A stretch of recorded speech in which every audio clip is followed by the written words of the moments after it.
Esta frase, que parece un juego de palabras, refleja perfectamente la situación en la que se encuentran miles de personas en la actualidad que padecen trastornos emocionales de todo tipo, que van desde la ansiedad hasta el intento de suicidio. Para hablar de todo este problema, que está además soterrado, que no se habla claramente de ello, contamos con la presencia del doctor Eloy Navarro, médico del hospital y componente de varias organizaciones sociales de la ciudad que se dedican de forma altruista al trabajo para tener una mejor calidad de vida de los ciudadanos y ciudadanas. Con vosotros os dejo con Eloy Navarro, que nos va a aclarar un poco más el oscuro problema de la salud mental. Hola, buenas tardes a todos, muchas gracias. Lo primero que me gustaría decir como ser humano y como sanitario,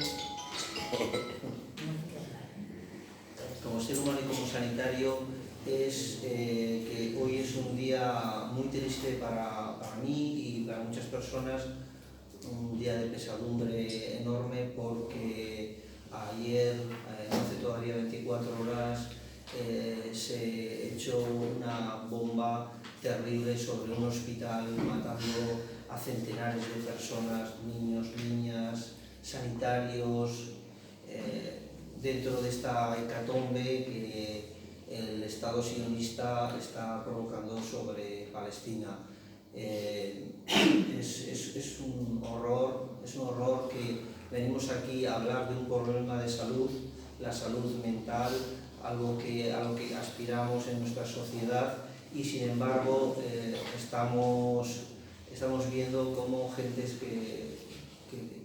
niños, gentes jóvenes, sanas, pues están sucumbiendo por esta barbarie.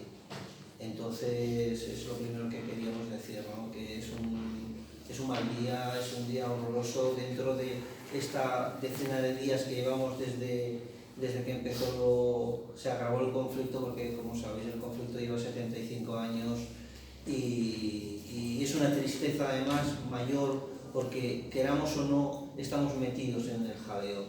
Estamos metidos en el jaleo porque formamos parte de un país que está en la estructura militar de la OTAN, y en una de nuestras fragatas va camino de ayudar no sé a qué, al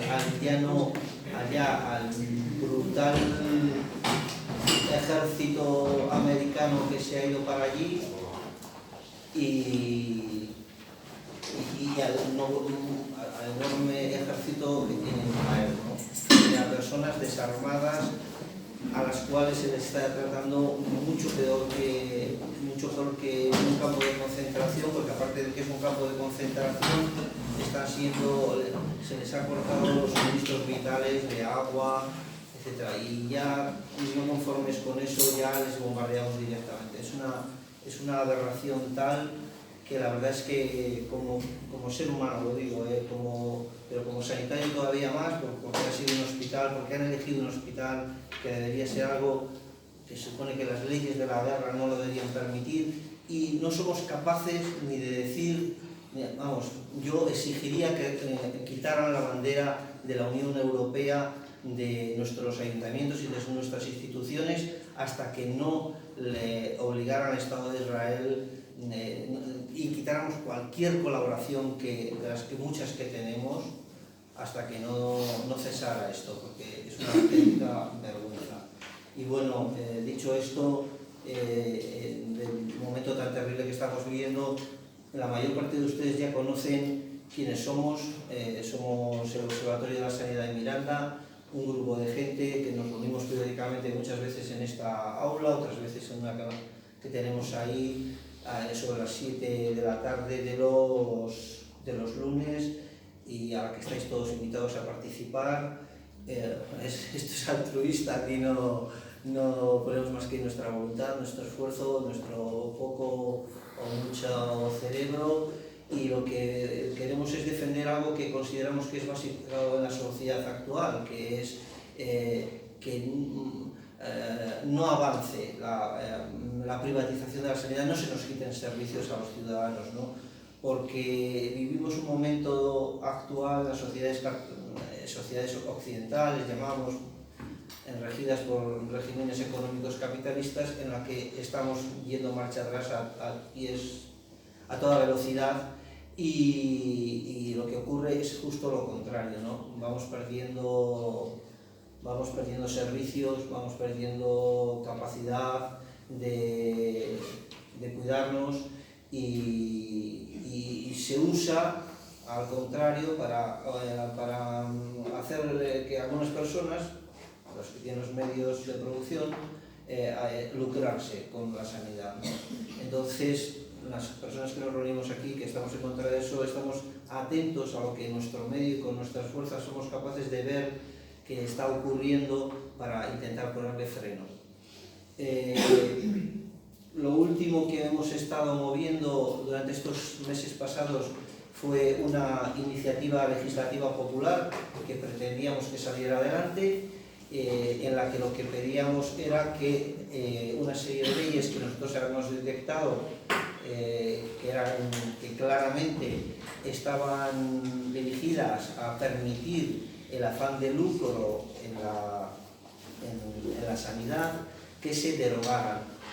La verdad es que nuestra gente en Madrid, porque formamos parte de una coordinadora estatal antiprivatización de la sanidad, llegó incluso a reunirse con partidos a la izquierda del PSOE, que luego han conformado el gobierno más progresista de la historia según ellos, inicialmente con muy buenas palabras, les parecía muy interesante la iniciativa, se suponía que la iban a apoyar, pero luego, de hecho, al contrario.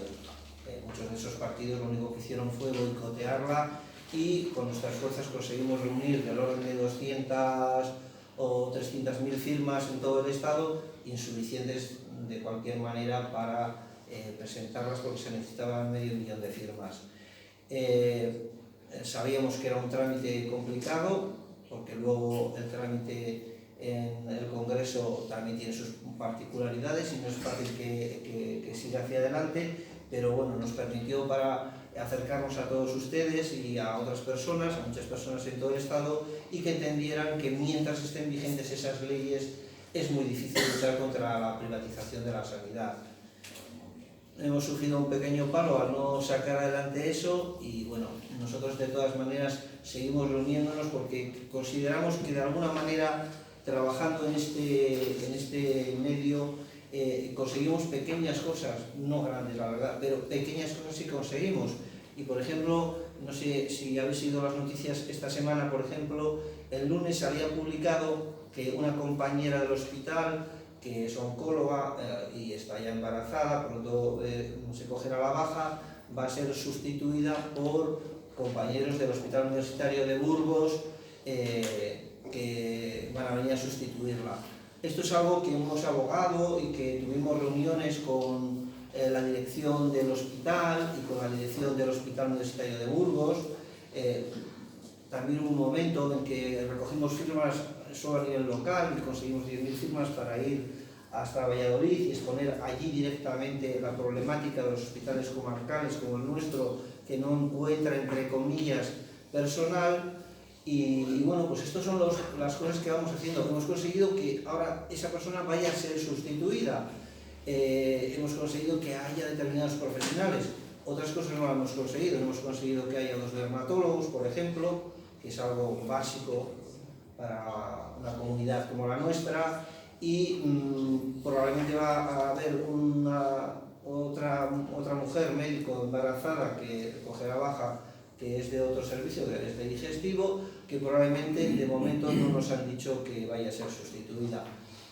Alguna cosita. En la medida que todas juntas seamos capaces de hacer fuerza, conseguiremos que nos quiten menos cosas y que aquello que con el trabajo de toda nuestra vida hemos conseguido, de pagando una seguridad social y de tener unos servicios mínimos de sanidad, pues se mantengan. Esta es la labor que básicamente hacemos en el observatorio. Y ya me voy a ir acercando al tema que nos del que queríamos hablaros hoy, que es el tema de la salud mental y el capitalismo. Y lo primero que quería decir, y por eso he puesto esta fotografía, que me parece chula, que tiene colores y así, y es más que nada para deciros que, para empezar, la salud mental, el bienestar mental, se pierde por un montón de patologías muy amplias y muy diferentes, y que ninguna de ellas tiene solución sencilla, como podría ser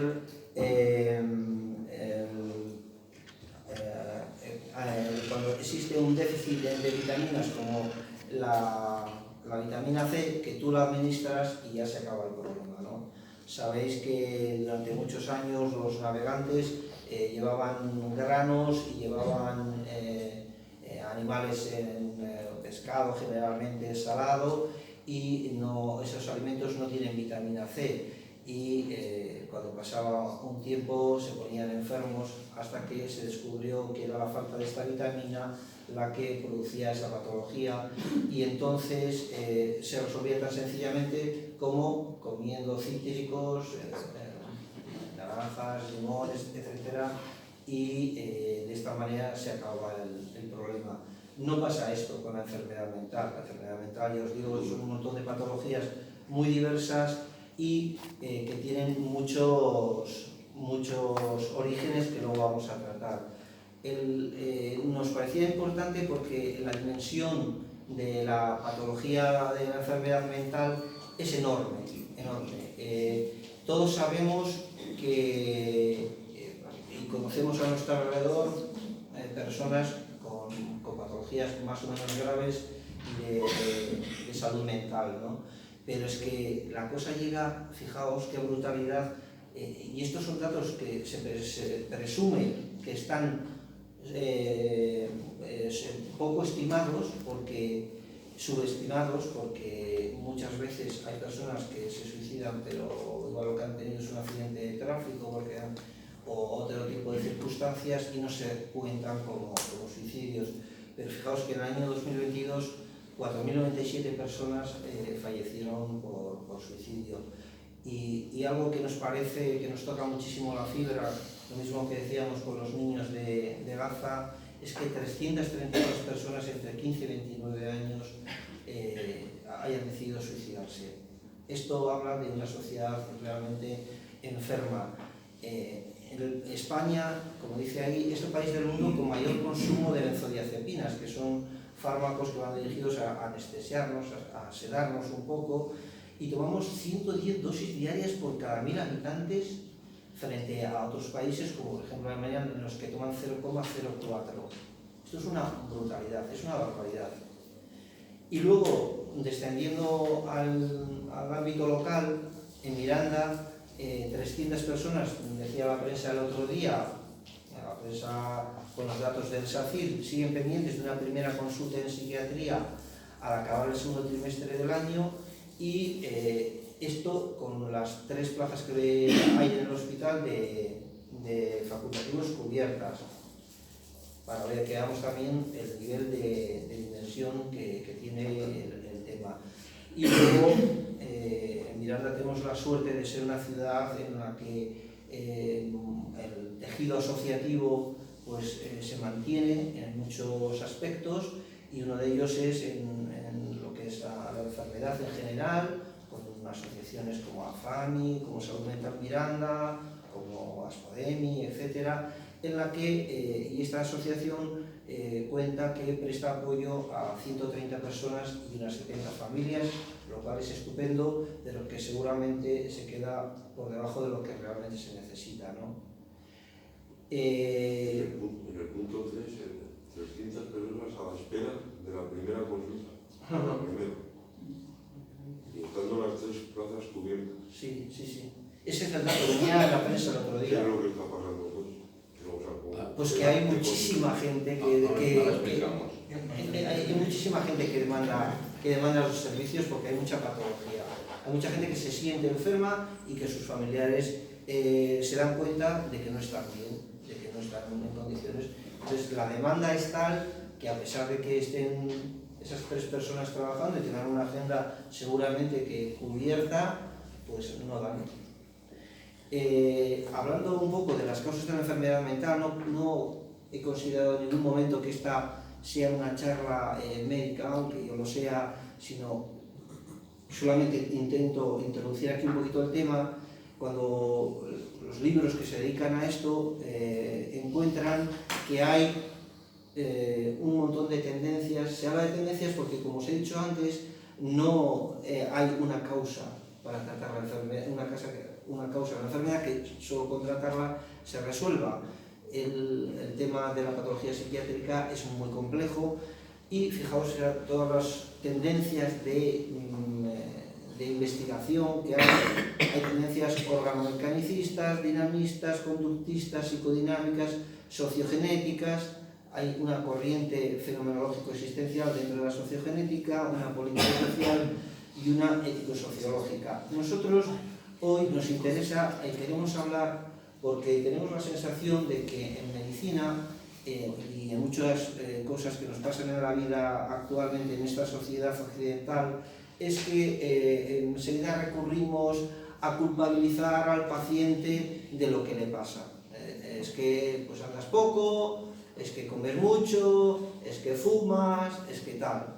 Y nos olvidamos de aspectos que para nosotros son de mucho interés, y más en el tema de la patología mental, que es la estructura de la sociedad.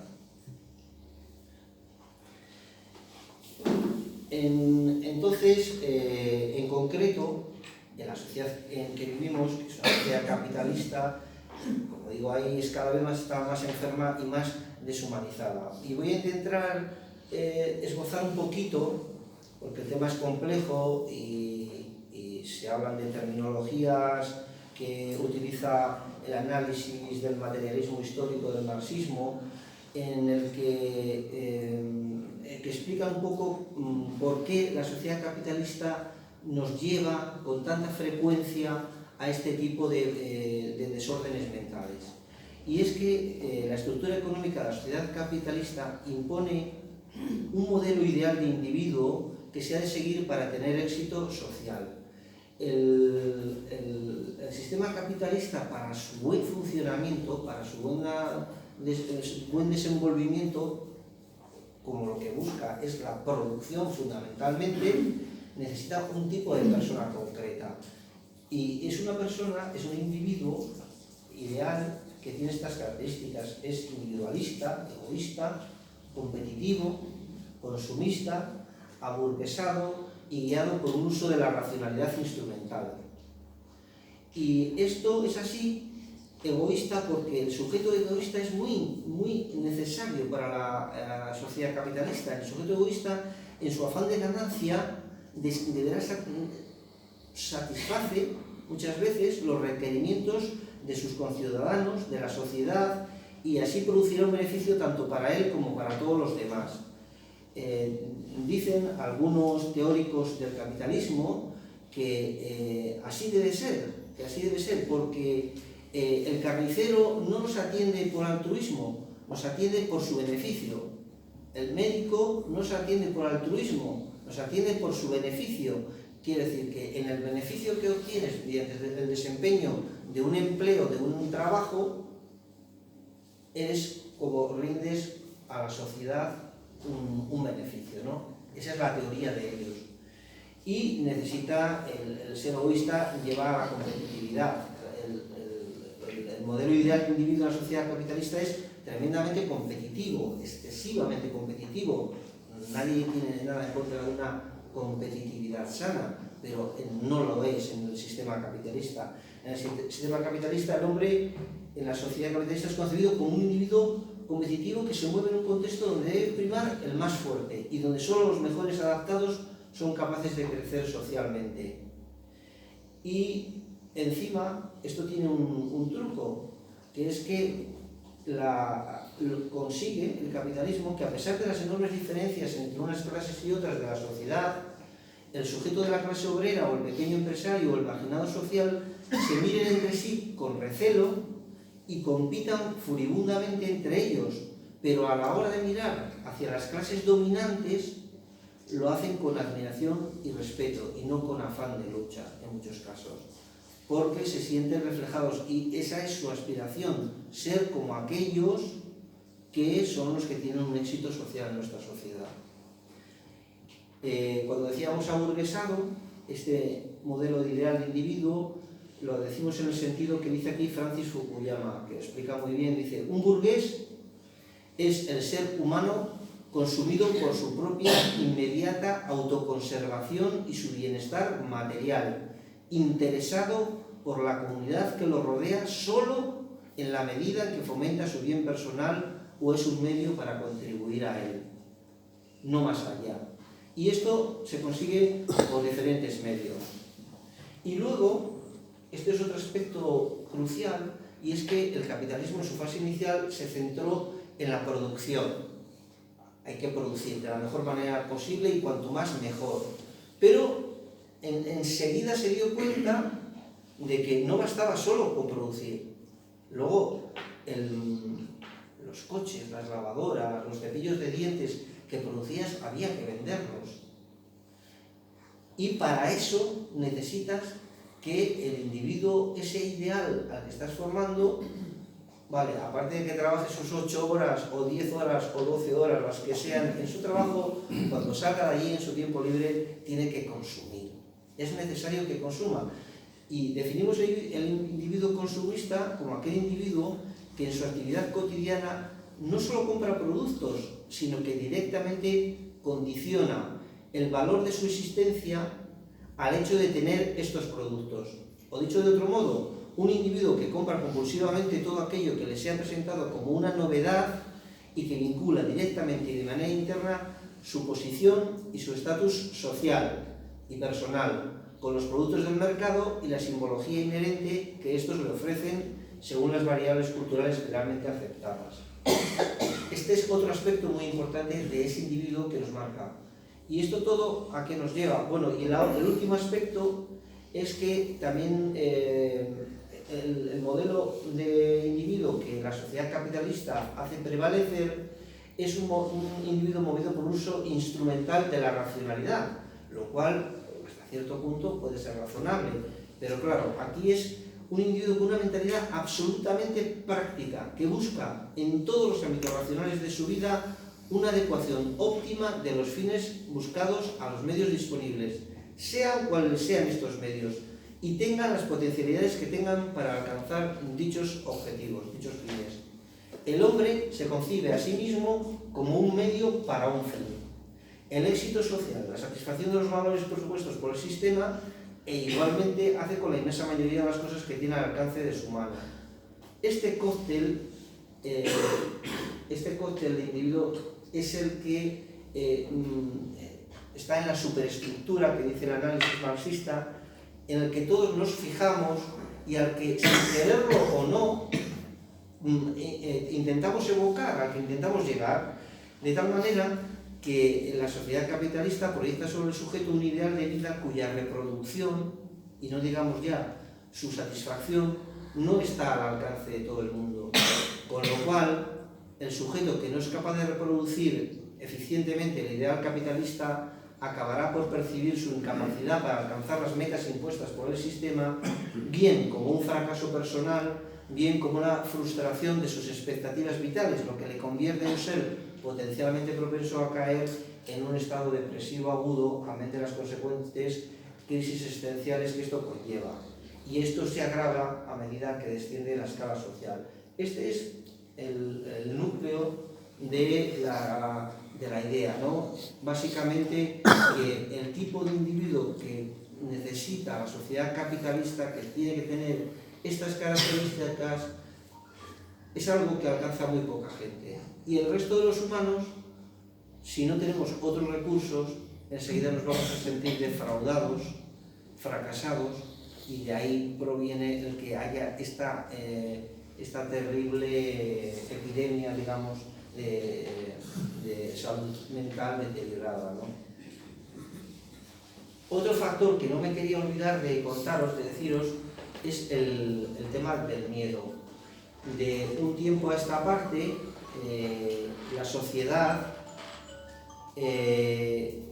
capitalista ha descubierto que una manera de tenernos reducidos, de tenernos acogotados, es tenernos asustados, tenernos absolutamente acogotados, muertos de miedo. Esto lo han estado practicando ya desde el golpe de Estado en Chile y después con las Torres Gemelas. Lo explicó muy bien la doctora Naomi Klein en su libro La doctrina del shock, que viene a decir que en el momento en que se produce un shock potente en la sociedad, nos quedamos todos como paralizados y es el momento que se puede aprovechar quienes controlan la sociedad para hacer determinados cambios en la estructura, cambios que favorezcan el sistema vigente. Y esto es así. Luego yo os digo que haya habido un montón de ejemplos y que están utilizando constantemente. Que deciros ya las constantes crisis económicas, posteriormente, ahora ya más recientemente, la pandemia, lo que hemos sufrido todos con la pandemia, seguidamente sin solución de continuidad, el miedo que se fue infundiendo fue a través del volcán de La Palma, después la guerra en Ucrania, ahora la guerra en Palestina. Y en los espacios que quedan entre medias, cambio climático y sequía, inundaciones, huracanes. El caso es tenernos constantemente acogotados, paralizados, porque el miedo, una de las cosas que hace es paralizar. Y traigo a colación lo del miedo porque está demostradísimo que el miedo es una respuesta, entendido como una respuesta cognitiva a una amenaza, favorece la adaptación del ser humano ante determinados peligros, pero cuando se mantiene en el tiempo predispone al surgimiento de enfermedades físicas y trastornos psicológicos. Y vamos, las noticias, todos lo veis todos los días, no hacen más que abundar constantemente en el tema del miedo, ¿no?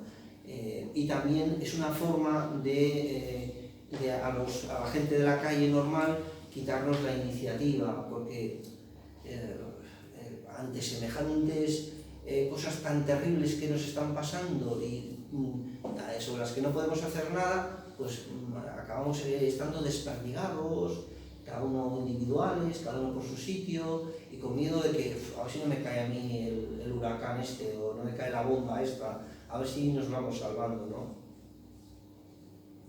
En concreto, lo más grave de todo esto es lo que les ocurre a las personas más jóvenes, y eso que esto lo sufrimos todos, y aquí estamos sobre todo gente más mayor. En los mayores el mayor dato patológico es la soledad a la que nos vemos abocados, las gentes mayores. Somos una sociedad que hemos decidido que las personas mayores, como no tenemos capacidad, entre comillas, de tenerlas con nosotros dentro de nuestra sociedad, dentro de esto, de nuestras familias, porque claro, vivimos como vivimos, supuestamente vivimos muy bien, pero luego no tenemos ni la capacidad esa de cuidar de nuestros mayores. Tenemos que separarlos de nosotros y enviarlos a centros donde sean atendidos por otras personas. Pero digo que, sobre todo, lo que suponen del futuro, ¿no? Las personas jóvenes se ven influenciadas por estos factores. La temporalidad. Muchos jóvenes, tenemos amigos que son maestros y ya niños pequeños nos dicen que les ven apáticos, ya niños de 5, 6, 7, 8 años. Es terrible que ya niños a esa edad empiezan a tener una perspectiva vital con falta de ilusión, por lo que oyen en sus casas, por lo que ven en los medios. Y es que ya chicos más mayores, adolescentes, chicos y gente mayor de edad ya, para todos es difícil imaginar su propia vida de aquí a 5 años. Es una de las cosas que está pasando, terribles. Y porque, como dice aquí, es casi temerario intentar emanciparse sabiendo que muy probablemente poco después se le tendrá que pedir dinero a los padres. mantenerse más de 2 años en la misma empresa parece un cuento de hadas. La gente que estamos aquí, que todos mayores, que hemos vivido vidas en las que hemos vivido durante muchos años a veces en una empresa, no todos, hay gente que ha tenido que moverse de un lado para otro, pero había un grupo de gente que vivía y sentía una estabilidad. Eso hoy en día es imparable y nadie sabe cómo va a estar dentro de 2, de 5 años, qué va a ser de sus vidas.